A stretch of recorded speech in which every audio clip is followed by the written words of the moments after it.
முதல்வர் விஜயின் சட்டமன்ற பேச்சு குறித்து இந்திய கம்யூனிஸ்ட் கட்சியின் மூத்த தலைவர் முத்தரசன் கண்டனம் தெரிவித்துள்ளார். திருவாரூரில் நடைபெற்ற திருமண விழாவில் கலந்து கொண்டு பேசிய அவர் குட்டி கதை சொல்லி கூட்டணி குறித்து கடுமையாக விமர்சித்தார். ஆற்றுப்படுகையில் ஆடு மாடுகள் மேய்ந்து கொண்டிருக்கும். அங்கேதான் மேயம். திடீர்னு அந்த பக்கம் கரையை பார்க்கும். இந்த பக்கத்தை விட அந்த பக்கம் கொஞ்சம் பசுமையாக தெரியும். இக்கரைக்கு அக்கறை பச்சை என்று சொல்லுவார்கள்.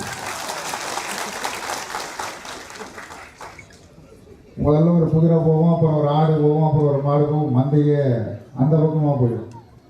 அங்கே போனால் அங்கே நிலைமை இதை விட ரொம்ப மோசமாக இருக்கும். இங்கேயாவது கொஞ்சம் நஞ்சம் பச்சை தெரியும், அங்கே ஒன்றுமே இருக்காது. காஞ்சி போய் கிடக்கும்.